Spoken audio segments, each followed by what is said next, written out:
Well, hey there, Luskos. Welcome back to the podcast. My name is Levi. And I'm Jennie, and we're so glad to be here with you today. We are your hosts, and we are pleased that you'd listen, tune in. Jennie, what a podcast today we have for the peoples. Oh my goodness. I would just say, I don't know if you're in your car or if you're at home or if you're at work, but I would just maybe get a pad of paper. Yeah, right. Maybe just ready your heart to receive from a man of God. And it's just good. This is good. And my spirit, my heart, my faith has been strengthened by this conversation. And I'm just excited for what God has for you in this. If you've ever been in a place where you don't know how to draw a line in a fuzzy relationship, don't know how to put a boundary in place, if you, I'm talking about those who are married, who have in-laws, who have issues with trust at work. All of this comes up in this conversation as we talk to a man who for a very long time has been writing books and leading and working in this space and realm of psychology and leadership to bring the conversation of theology and psychology into the open. Was a pioneer in broaching the taboo subject of mental health within the church. For a long time, he was blazing that trail far before it became as normal as it is today for that to happen. We're talking, of course, about the prolific author and leader, Dr. Henry Cloud, who's written many books, many books, and is leading and coaching leaders and has a missionary heart. What I love about it, it's such an evangelistic, tender heart. Yeah. You are going to love this conversation. It's going to feel to you. This is going to feel like therapy. You're going to get done with this conversation. You're going to walk out like free as a kite, having listened to it, because literally you're going to talk to and listen to a psychologist who just is soothing. I'm just so touched by his heart. We finished the episode and he prays over us and it was just such a neat conversation. I was fangirling a little bit at the beginning. Could you tell? No? You didn't let it on. I think you could tell. I think the first couple questions I kind of was a little clunky, and then I kind of fell into the pocket. But I think it was just because this guy's he's a legend. He loves Jesus, and he's lived his whole life loving God and loving people well. And beautiful. Yeah. Well, that's still to come. So you want to make sure you listen to this conversation, like Jennie said, with a posture of hey, God, speak into my heart, as I know so many of you always do. Yeah. But real quickly, do want to say we are coming up so quickly, so fast on Movement Conference. Jennie, are you feeling it? I'm feeling it, and I am excited. And you can still come, actually. We're talking 2 months from now, basically. Movement Conference happening, Big Fork, Montana. Youth groups, family groups. We have parents flying in with 2 teenagers, 1 teenager. We have people camping. We have youth groups coming all the way out from the East Coast and, making it happen. Yeah. To be in the arena. I was going to say the room, but not the room. The rodeo arena. The room is the world. The arena. World. The backdrop is mountains and sunlight and clouds. Yeah. And then during the day, we have sessions in the morning, sessions at night, and then during the day, you can choose your own adventure, whether you go to the lake or you go on a hike or you get frozen yogurt and watch a movie. You can do whatever you want. We're not the boss of you. True. That's the thing. All we're going to do is put incredible experiences around the teaching and the worship. And goodness, Kane, Passion, KB, Willie, Robertson. Maddie, the lineups, Pruitt, Lisa Trout, Harper, Lisa Chad Harper. Beach. But then to have in the middle, like you said, go explore, go hike, go fall thing. You know what fall thing is? No. Frisbee golfing. Oh, I just thought it was just called Frisbee golf. I don't know. I'm going to call it fall. They should call it fall if they don't. There's also, in Montana, there's so many things you could do that involve guns. There's shooting ranges. There's also tactical paintball and laser, tag courses. There's as well. I don't know if you've ever done this. Have you shot skeet? Oh. You never shot skeet? I should take you on a date. Shoot skeet. You should. It's like golf, but with shotguns. And you say pull, these discs go out, you shoot them, and they rabbit. I played it in... duck hunt? Duck hunt. Yeah, that's different than this. But, the kick of the shotgun is considerable. Mm-hmm. Oh, God. You've shot a shotgun. I have. You did terrifying. hip fire and shoulder fire. Yes. It blew you back. You screamed. I did. But yeah, that's real fun. You could do that. It's down in Polson. It's only 30 minutes away. There's an incredible course where you go 18 holes through this shooting skeet.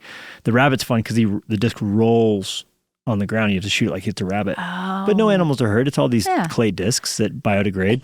That's awesome. Hey, look, like we said, lots of options, but you can go to mvmnt24.com, get registered. We would love to have you. Pray about it. You just think like, man, there's just something pulling me. Yeah, it's the West. It's call of the wild. Go West, young man. Young man. Spirit in the West. Yep. But yeah, like we said, an incredible conversation today with the author of the book Trust. This is his newest that's been released. He does talk in the conversation about a book that we want everyone to check out, which is called Why I Believe, which releases next month. Yep. And you'll hear him get emotional talking about it. Yeah. That got me. Yeah. And his book Boundaries. I mean, but you can just tell that he lives what he writes about, and it's just there's boundaries amazing. for students, boundaries for families, for parents, for left-handed iguanas. There's an addition for you. No matter who you are, God sees that hand. All right. Well, from Jennie and I, with love, please enjoy this conversation with Dr. Henry Cloud.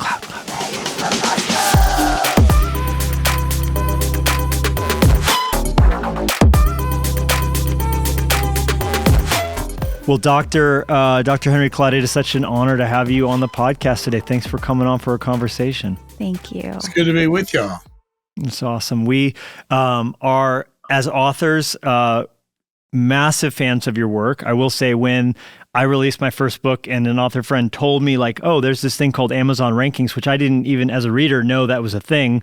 You know, you release your first book, and then one of the things you end up doing, because writing a book's kind of like putting a message in a bottle and throwing it in the ocean. You don't get much feedback for a while because everyone has to take time to read it and buy it. And then they maybe write you a letter or whatever, write a review. So there's a lot of dead time.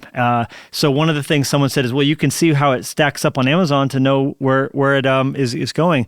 And that mostly just discouraged me because I only ever just saw Boundaries at the top of every list I ever checked. And that just speaks to the prolific nature of your writing. So that was how I first really became acquainted with your name. Well, actually, I don't know if it's the writing. I think it's the, what would be the right word? The ubiquitous nature of boundary problems. Totally. You know, it's sort of like being human, right? Yeah. Yes. Every human has boundary issues, whether in family or work or whatever. So it is such a felt need for sure. Yeah, I'm curious because you've written so extensively. I mean, 46 books. Is that the right number? That's what I have here. I'm tired enough for it to have been that number, so I'll go with that. That's what they sent me. My gosh, yeah. I mean, and I just think that's my hat's off to anybody who will go into the dark room of writing to come out with something on the end, but to do so many times and to have done so successfully and so selflessly to help other people as you have. I guess my question is, before we kind of get into the content around your new books and all that sort of stuff, is was there a point where you felt like you really started to get traction? Obviously, the up and to the right on the success of Boundaries is kind of, who can predict such a thing? I mean, that the millions and millions and millions of books there, but I have to imagine there was some plotting or, you know, early on, some sense of, is this even working, as you were putting out book after book? So the question is, say it again. I guess what I'm saying is, tipping point or what? Yeah. Was there a tipping point, or was there a point where you really felt like anything you could explain that you could kind of attribute just all of a sudden that book in particular popping off or whatever? Yeah. Well, what's interesting about it, I mean, for just talking about publishing here for a second, is I think they tell me my total kind of like about 20 million copies or so. Dang. And normally, you know, when people sell a lot of books, you see their books, you know, it's kind of like, boom, you know, right out of the gate. It's gazillions if it's whoever. Mine are typically kind of, I mean, they, you know, when I release them, yes, something happens, but it's kind of a slower over a long period of time. Mm-hmm. And I think that's because I'm not really a marketer, and I'm not an author. That's not what I do.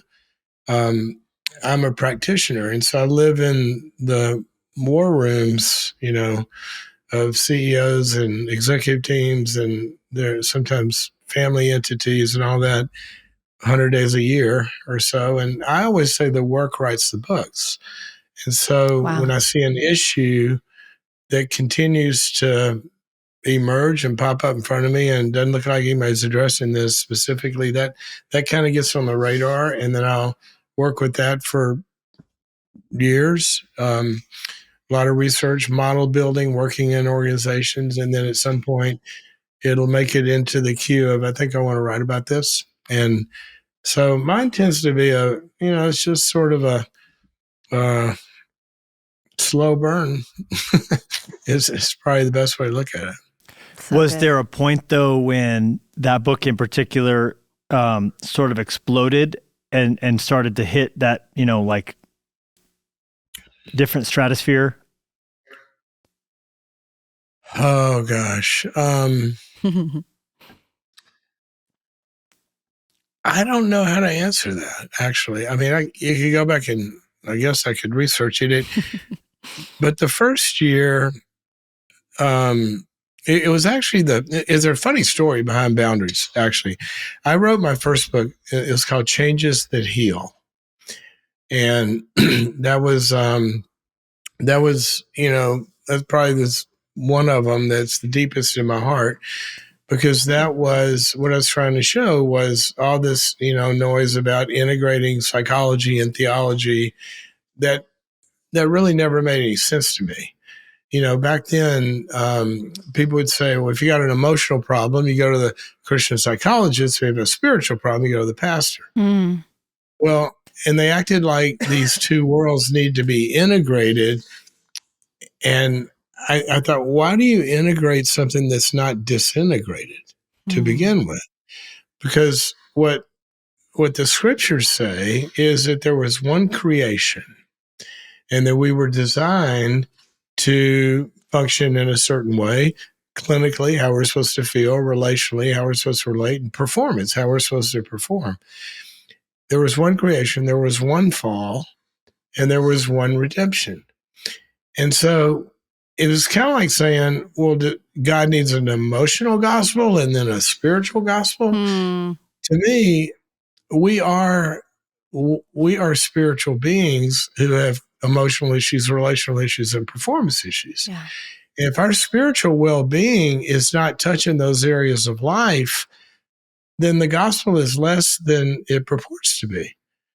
And so my mission early on was to try to make sense of how does what we call spiritual growth affect human functioning, not just our spiritual life, whatever that means, because it ought to be all of life. And so that book was about that, how spiritual growth and faith development, what they later started to call spiritual formation or whatever, how that affected all these emotional, relational performance problems. So I wrote that book. And the second section of that book was on boundaries. Now, the way God designed us in his image, the way a human gets built is the foundation of the construction of a human is our sense of attachment, connection. We are basically like the Trinity, we're relational beings. So a lot of emotional problems come from the breakdown of love, is another way to say it, the breakdown of deep connectedness, both with God and with other people. You take a baby, and if they're not bonded with, and you raise them in an institution and feed them and water them, they're going to grow up with all sorts of emotional problems. The scriptures, the first place the gospel enters in is reconnecting us with God and each other. And so all of the aspects of spiritual growth that have to do with both vertical and incarnational horizontal connectedness, that goes a long way to solving mental health issues. You can't go to a psychologist of any worth that's not going to work on whether somebody's emotionally disconnected or, not. And so that's the first issue. Well, once we're connected, you guys have kids, right? Yeah.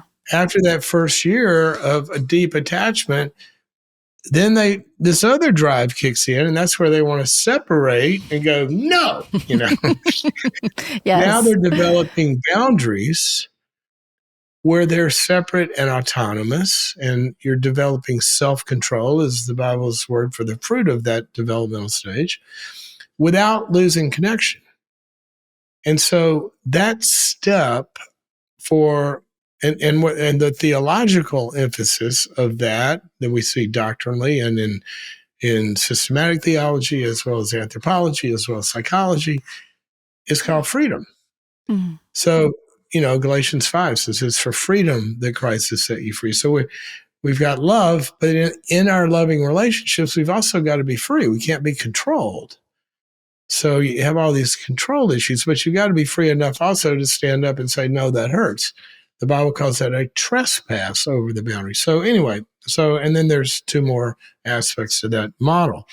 So we were doing a lot of seminars and everything on that book, and we were in a planning retreat one day, and the facilitator said, so when you speak on changes that heal, what are most of the questions about? And John Townsend and I started laughing.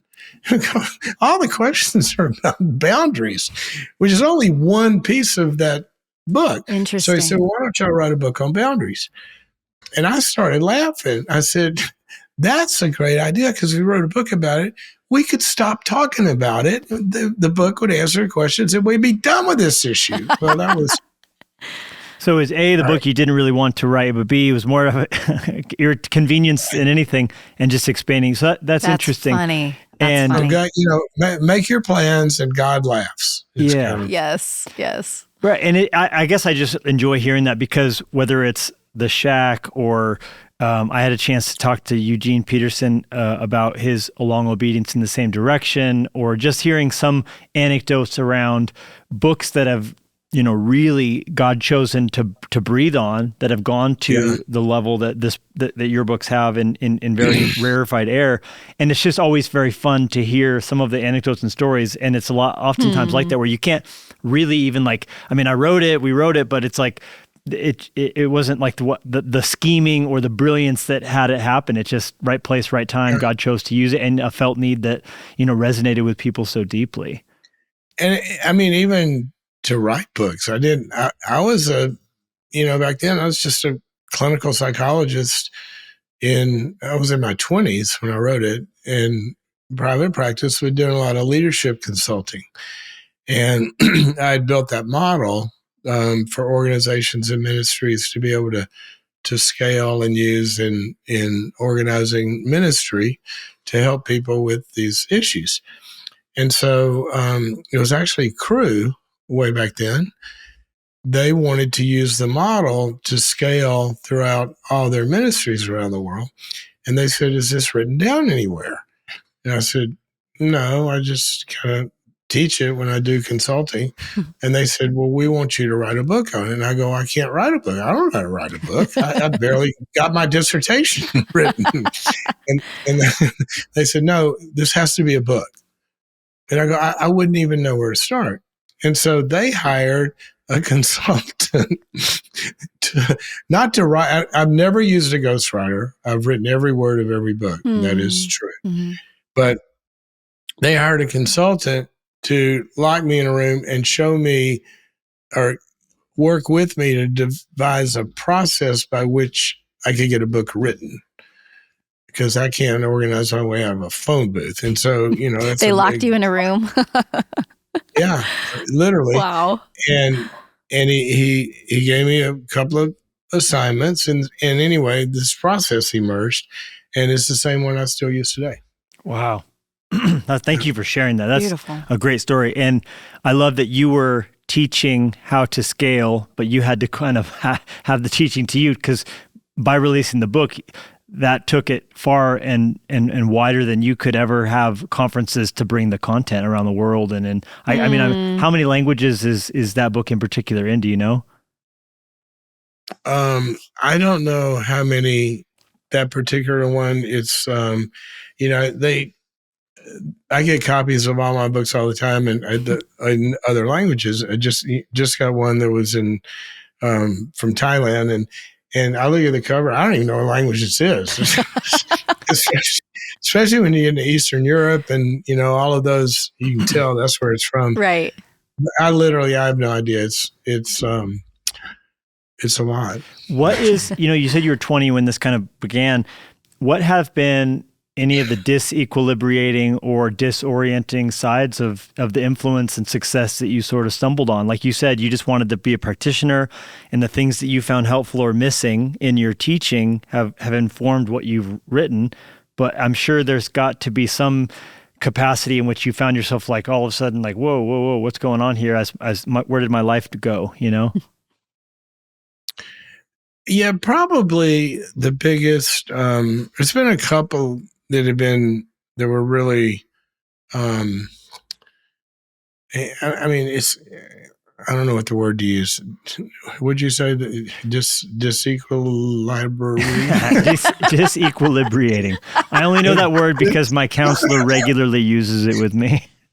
Disequilibrating. Kind of disorienting, right? That I get. I know what it feels like to be disoriented. So here's a couple of big struggles that have never gone away, and are still a balancing act. So my first job, when I went knocking on doors as a psychologist, my first job was in a leadership consulting firm. This was before coaching and executive coaching and all that stuff, but they found, working with CEOs and teams, they have issues, right? Mm-hmm. And so they wanted a psychologist to help with all the personal, interpersonal stuff. And I came from a business family, and so I really fell in love with the business, the leadership stuff and working with leaders, but I was a clinician. And so my calling had been in the clinical side, but I fell in love with leadership, ended up doing my doctoral dissertation in leadership personality.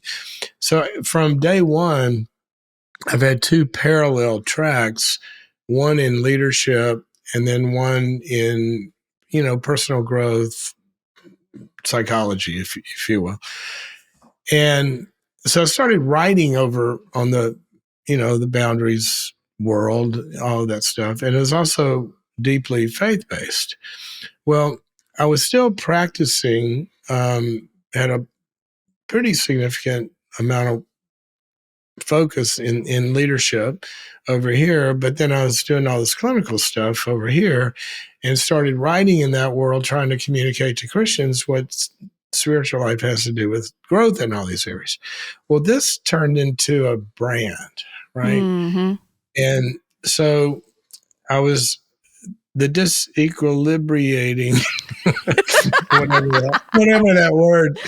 Vocabulary with Levi Lusko. Yeah. Says the PhD who probably knows that word in Latin, and he's totally sandbagging over here. But I've got this publishing world over here that's also deeply faith-based. But I'm working in organizations over here, many, global entities, Wall Street entities, all these, big companies, and they can't use my books. Because there's verses in them, that kind of stuff. And I'm working with the CEO even. Gosh, we need this in our company, but you can't. So what happened was I realized I never had published anything on the leadership side. And so I got a different agent that worked, mostly with the New York houses. And so released my first secular leadership book. Secular, but I mean, I could put chapter and verse to every line in it, right? But you can't. And it was called Integrity. And the New York Times got a hold of that book and did a review and called it, the best leadership book of the bunch that came out then. And so that started this other leadership and business brand of publishing. So now, roll the clock forward. In my prayer time, I mean, if you want to, I'll go deep into this if you want to hear it. Please. Yes, please. Was most of my communication was being done in the Christian space. And in my prayer time, I started to hear a voice, and it said, "I'm moving you out of that." I didn't know what that meant. And long story short, we were about to sign it would have been about a 5-year commitment with a Christian publisher on several projects that would have locked me into the Christian space. I wasn't thinking of it that way, but I'm hearing this voice over here, but I said, well, this is my publishing world. And one night, the night before, basically, we've been working on that deal for quite a while, several publishers and all this, and got down to one, and it was all hammered out. I'm at home, the phone rings, and it's a woman that I was on a board with that I only saw like twice a year, didn't really know a lot about what I do.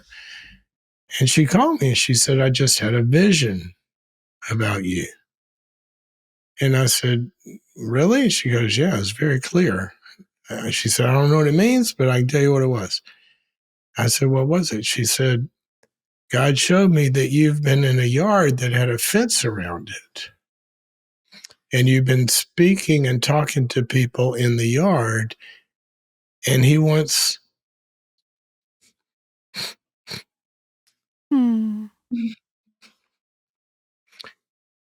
he wants you to talk to people outside the yard. Wow. And he says you're about to sign something that's going to keep you in the yard, and do not sign it. Oh my gosh. Wow. So Yeah. that was a little disequal. Wow. I love that though. Because it Wow. would have set a path. It would have set a path very clear. Now I know what I got to do for the next 5 to 7 years in the Wow. writing world. And I had to say no. And there we go. Wow. How beautiful. That was one. Well, I mean, Yeah. you think about how, like, you know, I have a passion for people understanding that missions isn't just the global world, but the sub-worlds, the world of sports, the world of fashion, the world of, you know, law.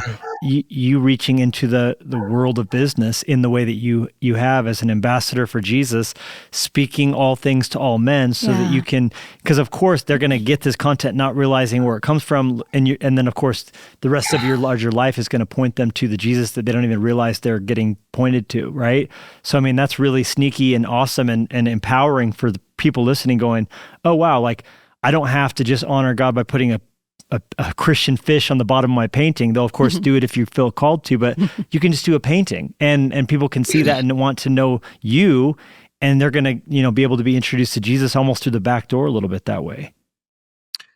Yeah, there's I think you're always going to hear this debate from people with different proclivities. You know, you've got the ones that say, even if you look at, we could almost assign personalities to the different evangelistic organizations. And, you know, if you don't proclaim it right now, then you're going soft, right? Or there's various people in the media. Some are, you know, and some are like, and then these over here, they say, well, if you do that, you're going to scare everybody off. We need to love people. You know, and especially you look at, I mean, lots of Muslims are coming to faith. There's books written about it all over the world. And in a lot of those countries, the missionaries, they can't go in heavy proclaiming in the beginning. They love them. And then they want to know, where does that come from? Yeah. And so I think you're always going to have rocks thrown at you wherever you do all of this. But what's important is don't count your critics, weigh them. Very good. That's so good. And woe to you when all men speak well of you, Jesus said, because then you're trying to please everybody. And, you know, we live before an audience of one. Yes. Yes. And so and it's not easy to even hear that one. Sometimes, much less all the other voices that want to tell you what he's saying. Right. And so my personal mission statement goes something like this. I don't know the exact words, but I know the meaning is I want to be a bridge to God and also his ways, his principles, way life works, the way he designed us, to everyone, no matter where they are on the far from God or very, very close to God. And so if I can just try to help people understand, sometimes it's his ways without the address. Wow. Sometimes I'll take you right to the front doorstep if you want to go. So that's kind of how it's worked. And the writing, you're talking about publishing, but it's kind of like that. I don't know when this will air. In May. May 15th, May 22nd. May 22nd. Okay. I have a book coming out in June that's unlike anything I've ever done. Wow. Is this the Why I Believe one? Yeah. Wow. Oh, tell us about it. That sounds amazing. It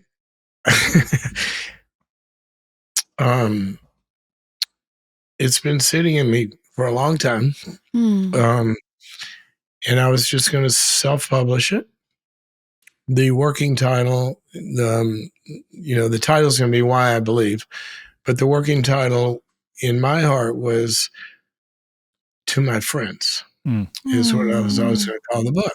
And I was just going to self-publish it. And it was going to be a little book that I could give to my friends.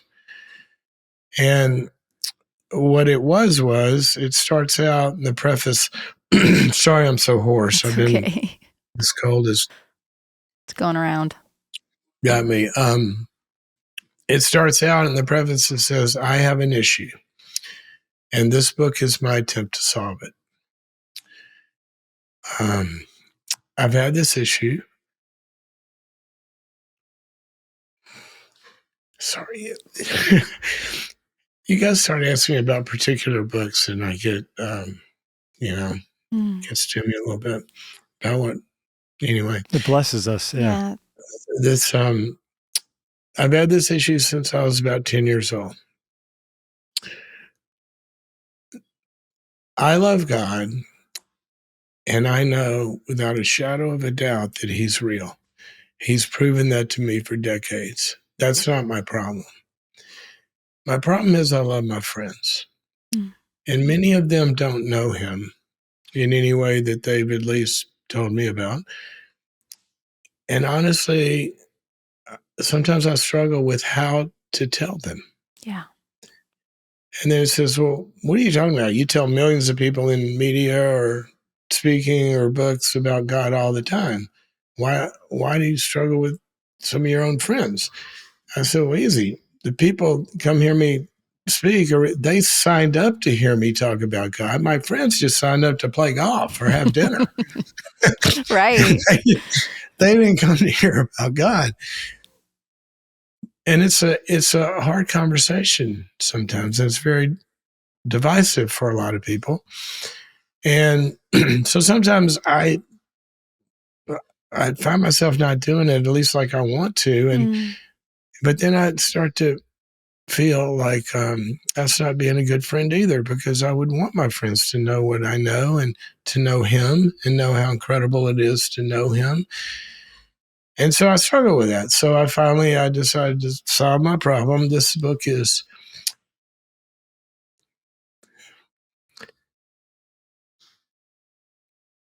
To My Friends. Wow.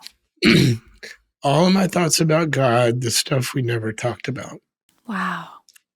So that's what I wanted to write, and that's what it is. But then as I shared it with a few people that, that pray for me, and Christians that, what are you writing? And every Christian I talked to said, I need that book.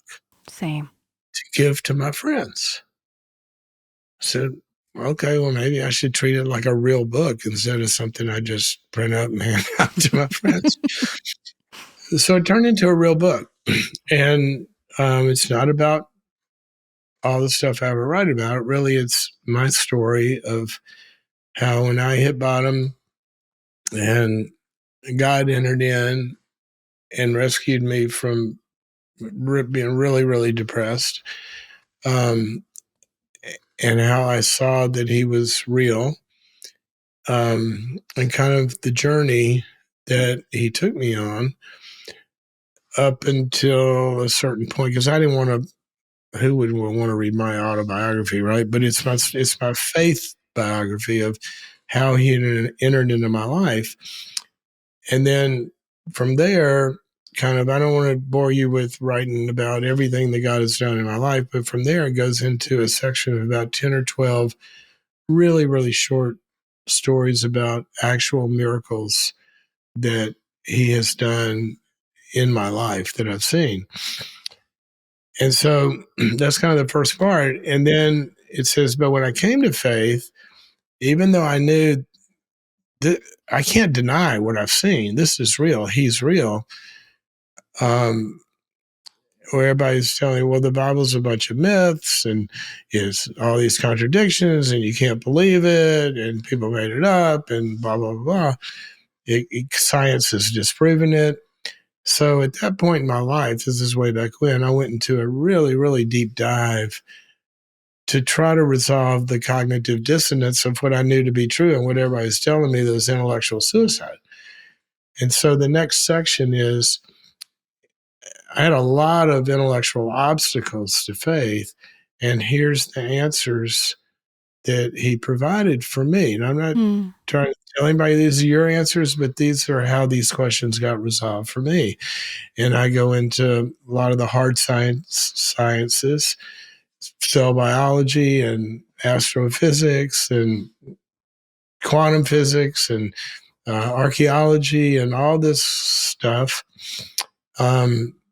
And talk about what I learned from the scientists about this. And then it ends with, I got all this from the really smart scientists in these disciplines, but there's one area science actually knows something about, and that's the field of psychology. And the last section is on, this is how the science of psychology proved the Bible to be true for me. Wow. And then it closes with an invitation to faith. And so that comes out, I guess, when this airs within a few weeks. We're also going to do a simulcast on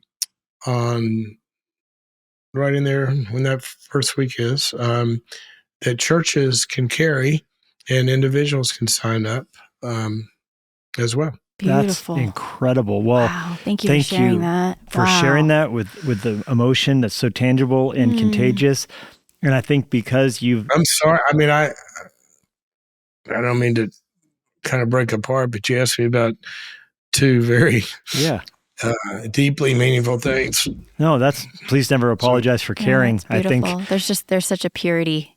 And I think because you've said, God, yes, I will live outside the yard, building bridges, you now have the relational trust. Like, what did they say? People don't care what you know till they know that you care. You spent your life caring, and now here's the message to bring across those bridges that you've built. And that's an example to every Christian, regardless of calling.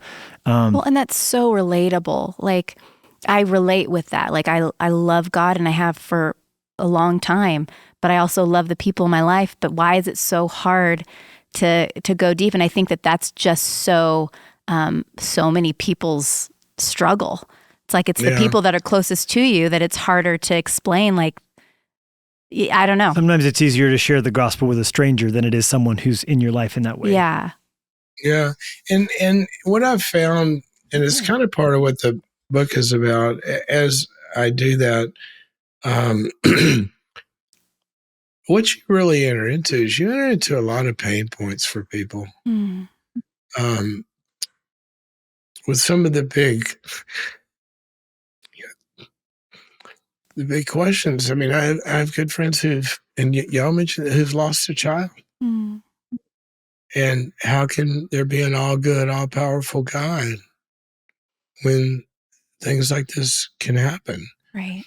And those are the questions that it's hard to get into. But as I talk to more and more people, I found that basically they had the same obstacles I had. That one and others. And that's what I ended up saying, look, I understand. Now here's how it was resolved for me, but I'm certainly not trying to negate the reality of that obstacle. Wow. Real Well, thing.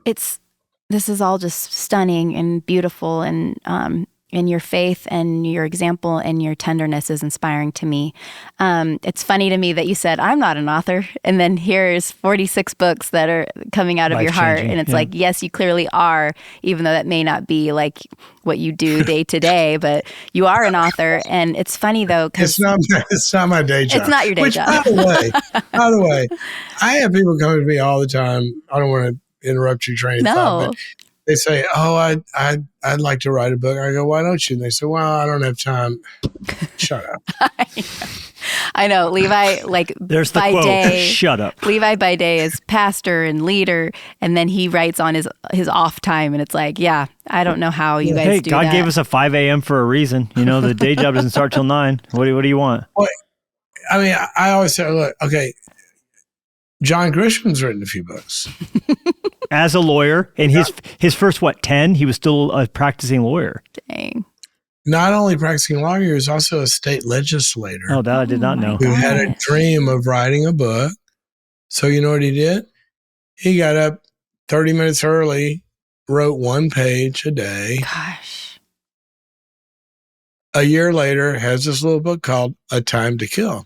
Heard of it? Yeah. Like you said, work writes the books. Like, and literally, you're working while writing the books, but what writing you're what doing you know. Yeah. There's power in that. Yeah. Wow. Yeah. I mean, unless you're writing fiction. I mean, what I tell people is, everybody's got a book in them.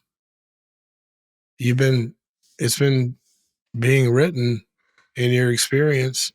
You got to find time to type it, but you've already written the book. It's true. Wow. It's so true. Now, I want you to get back to your question, but since we're on Grisham, and I wanted to ask a nerdy process question. When you're working on your first drafts, obviously you have books that you've written with co-writers, and you've had people in the room with you pulling your book out of you at the beginning, but now I imagine it's a little more. No, they didn't pull my book out of me. What they did was they helped me design a process by which I could get it out. Thank you. Those are different. That's a different thing. Those are different because some of you don't want to write a book, and I've said this to a lot of people. In fact, my agent tells me that by and large, she said, "You're the only one that I know that actually writes every word." A lot of people, doesn't mean it's not their book, but what they'll do is they're not writers. I'm not a writer, but they will get a good writer and lock themselves in a room, and they will tell the book. Sure. They'll tell the story. And so the writers will take it and then turn it.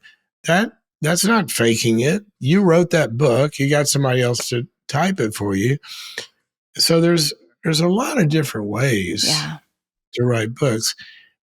But as long as it's your story, your idea, your examples, it's you, whether you type it or not, or have time to do that, you could put it all into voice files and give it to somebody to transcribe. There's a lot of ways to write. Right. It's true. But when I'm just too much of a control freak about the concepts. Yeah. What's your process evolved into now? So okay, you're on a writing kick. Is it word count per day? Is it time based?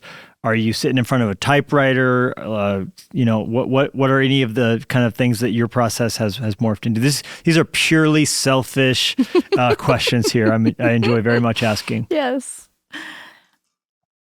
Well, the way that I wrote my first book my, my helper, the consultant, the first thing he did was he said, because I had been teaching this stuff for a long time. Okay. So it wasn't like I had to come up with stuff. You had the module. It was what I had the modules. I had been teaching them in workshops and all this. So he said, okay, here's what I want you to do. I want you to sit down, and I think the number was 50. He said, I want you to write down what you feel like are your 50 most important concepts to this issue that relate to this issue that you want to write about. So then I did that. He said, okay, I want you to get that down to 20 without getting rid of any. So now I'm a statistician because of my training, right? What he's asked me to do is a factor analysis. You're looking at intercorrelatedness of different things where really there's 3 things, but you're really talking about 1, right? So then he had me get it down to 12. And then he said, how far down can you get it down? And that's what ended up to the 4 issues that the book is about. And so what I learned from that was, okay, so here's the 4 sections. Now I got to write a book. So I'm going to run into stuff that I'm going to need, things that happen, illustration, research articles that I'm reading, neuroscience, all this kind of stuff. So this was before you had a phone in your pocket. And I carried 3x5 cards in my back pocket. And every day something would happen with a patient or something. I would be reading something in a journal or in the Bible or whatever. They're related to that. One of those 4, I would write it down and I'd put a 1, 2, 3, or 4 on it and circle the number. I had a big cardboard box at my house. Every day after work, I'd come in and I'd drop the cards in a box. So then when it felt like it was kind of time, I dumped the box out. I take the 3x5 cards and I put them in 4 different stacks. And that becomes that. These are the concepts that I later started calling keepers that are going to go. So that was the first one. So now if you looked at my, I use OneNote. If you looked at, a lot of people use Evernote, but whatever your system is. Yeah. So I have files around content issues. Okay. It might be neuroscience. It might be some aspect of theology. It might be, performance issues. It might be whatever. So I have all these categories. And in my work or in my research, I'm not trying to write a book, okay? I'm just taking those and putting them in those buckets. Well, over time, something starts to, like I said earlier, kind of speak to me through the work over and over and over. And I go, you know what? That needs to go in a kind of let's call that a topic, right? So I get all these topic categories. Well, then some of those topics, that's really an article. That's not a book. But some of them, there's no way you can speak to that. And so then I have the next stage is I have let's call it possible books needed on this. And then that gets further refined to, and right now, probably these are books I want to write that have gotten on that end of it. There's 15 or 20 of those. And so when I work backwards, start to write a book, I work backwards and I take all that and I dump it. And then I factor analyze all of those concepts, for which there will be hundreds in one topic, and then get it into a keeper file. And then I can try to organize some sort of an outline, but open enough to where the creative process can work when I'm writing it. So that's kind of my method. beautiful. Wow. So they become sort of touchstones that you can leap across the pond with. But yeah, well, thank you for Wow. sharing. That was That's very, incredible. It's so very helpful. encouraging, helpful. Yes. Probably way more detail than anybody wants to hear. Actually, No, it's probably so 1/10 of the helpful. detail I crave, but I shall content myself with that till a later day. Jennie, you wanted to. If I showed you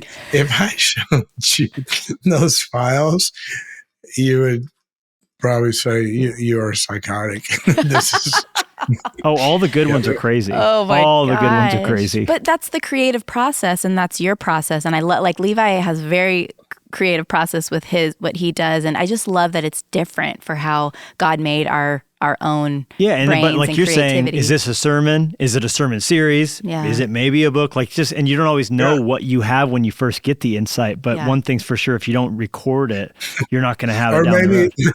or maybe something I need to talk to a good shrink about. There's always that, and luckily you have yourself. But Jennie, I have literally seen so many books in the Christian space, and I won't mention them by name, but I have almost I've never done this, but well, actually, I did call out one person one time, but there was one big book. And I remember thinking when I read it, I wanted to write a letter to the editor of, one of the big that did a lot of stuff with this book, saying something like, there are sometimes somebody should work out their issues with their parents in a shrink's office instead of inventing new theologies. Oh no! Oh my God! There is that also. Yeah. Oh my gosh. Well, we have a little bit of time left, and we were wanting to talk more about this, so maybe we'll have to have you back. Let's you got to make sure, because I know Jennie has been rabidly eating your newest book, Trust, which just came out in 2023. Yeah. Well, it's funny because Levi's a huge reader. I do love to read, but I just am very slow. So it just takes me a while. But he told me, he was like, hey, would you read this book? We're going to be interviewing Dr. Henry Cloud. And I was like, oh, okay, great. Oh, trust. Yay. I'm going to learn to trust God. But I literally didn't know what to expect. And it was such a page turner for me. I felt like I couldn't get enough. And I'm so grateful for the wisdom and for the science and for what it means, even just how God literally made us to trust. Yeah. And just how you write.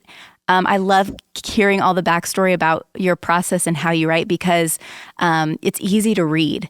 And your stories, even like the first story that you talked about, being in that room with the business guys, and you're literally closing the door and then sitting on the ground with them. Like, I'm like, did this actually happen? This is so crazy. But you drew me in with your stories, and then just the science. And like you were saying at the beginning of our conversation about how you can't separate the two. Like, there's the theology and psychology, they go together. And I just see that in this book. And so thank you, first of all, for writing this. I want our whole lead team of our church to read this, because it's just so helpful in what it means to really trust and all the essentials to trust. And we could talk about this a bunch, but it's interesting, the part about the teams, something that I wrote this book last year. I've been working with this model for years in companies and organizations. And when you can get your team to go through the 5 points that the book is built on and talk around the table, how well are we doing in 1, 2, 3, 4, and 5, and get those conversations going. Yes. And get to the real unity you need, and get through the obstacles. It's pretty powerful. And those are understanding, motive, ability, character, and track record. Those are the 5 languages. Yeah. The languages of trust, is that it? Or is it ingredients of trust? Ingredients, essentials, factors that drive it. I kind of, when I approached it, what I wanted to do was, there's so much about trust that's out there. Mm. And there's so many problems about it as well, because a lot of people will kind of say, well, do you trust him or do you trust her? And they go, oh yeah, I trust him. But what they mean is they would never lie, cheat, or steal. Right. Right. But everybody's worked with people that wouldn't lie, cheat, or steal, but they ask you if you want to work with them again. You go, no.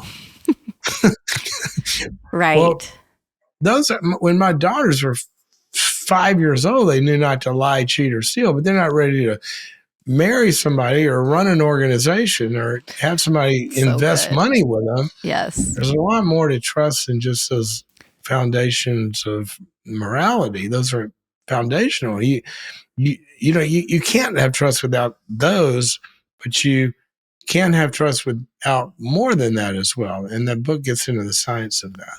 Yeah, and I love it, and I felt my trust knowledge just growing, and I really felt like what you described, like, oh yeah, I trust them, like they're honorable, but the whole ability and then character and then track record, like it's just I feel robust in my trust. But it gives you knowledge. A language around those things and a model to process them through. Yeah, so good. Yeah, it's good.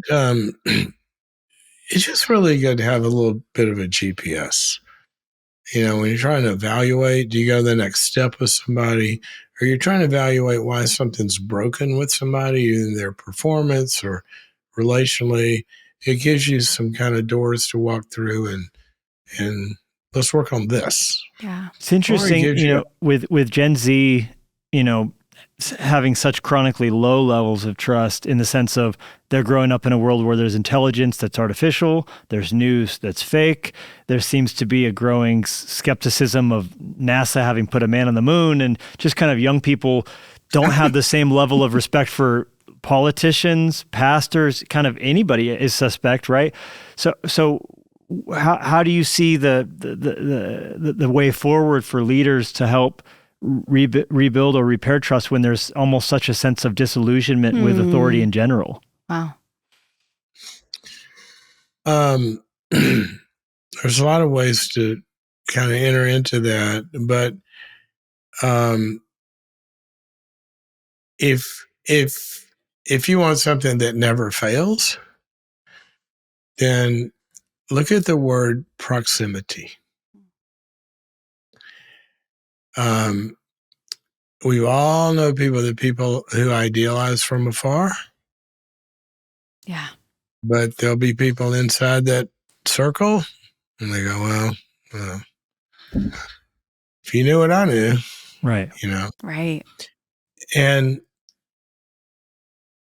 all the different components of trust, the closer we can get, when you're talking about broken trust, you're talking about Gen Zers and leaders and authorities and all this.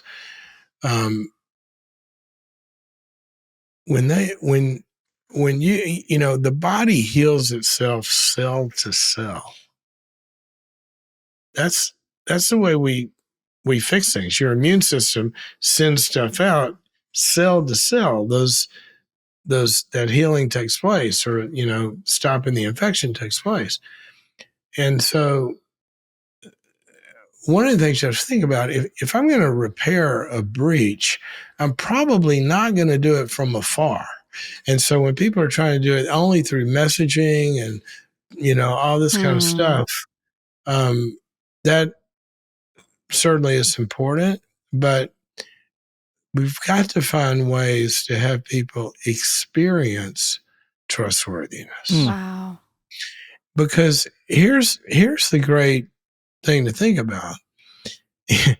If you're up close to somebody that has something good, something of value, if you're hungry, somebody's got a sandwich, and you're close enough to see that sandwich is really what I need, there's no persuasion that has to happen from the guy with the sandwich. And so we're sitting back here, buy my sandwich. Well, okay, good luck. I mean, maybe you can do that, but if somebody the last thing they ate had worms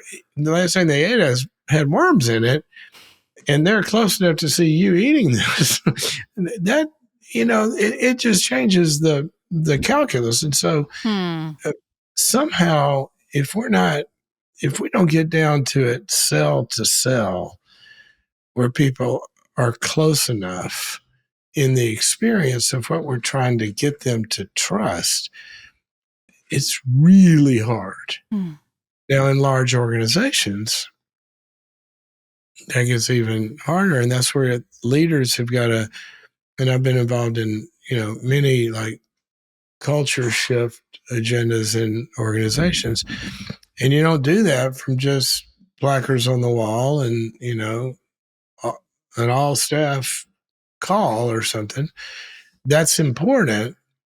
But if there's not a strategy to get it experienced down throughout the,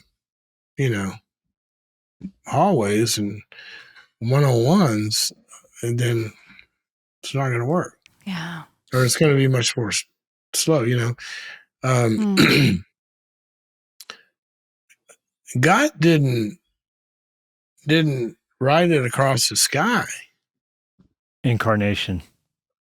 Yeah. Proximity. Wow. That's beautiful. So good. And then he scaled it by sending the disciples out 2 by 2. And as I did, so now you. So he scaled the proximity in that sense then. Wow. Person to person. Yeah. And so, especially when things have been broken, it cell to cell. Wow.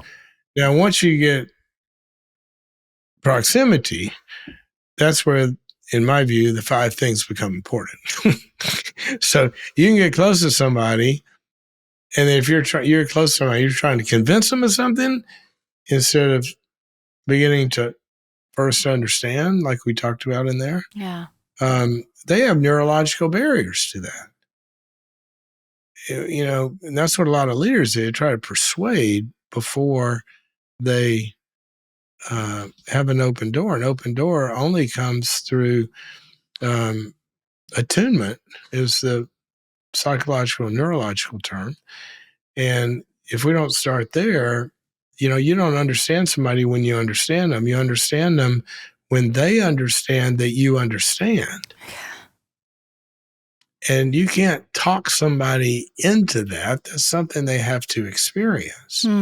So that's why I think these 5 points are something you can spend a lot of time on. Yes, Yeah, absolutely.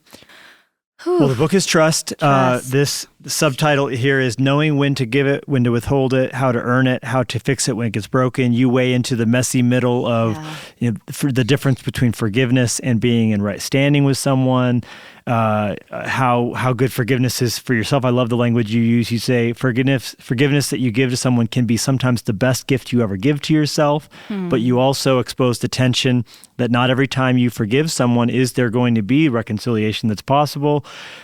This, I'm sure, has been devoured by leaders, families, parents, and will continue to be so. We recommend all of our Lusketiers to get Trust, as well as, of course, Why I Believe, which you mentioned a moment ago, coming out next month, alongside Mr. Prolific, Not an Author. You have Becoming an Adult also releasing next month. Is that right? Or September? September. Yeah, that's actually remember I talked about Changes That Heal had 4 sections of development over there, and the last one is called Becoming an Adult, because the way a human gets raised, grown, developed, you start out a little baby and you go through this parenting thing. Well, you're a little person in a big person's world when you're a child. And there's actually a directionality to this. Galatians 4 says, when we were children, we were under guardians and managers until the date set by the Father.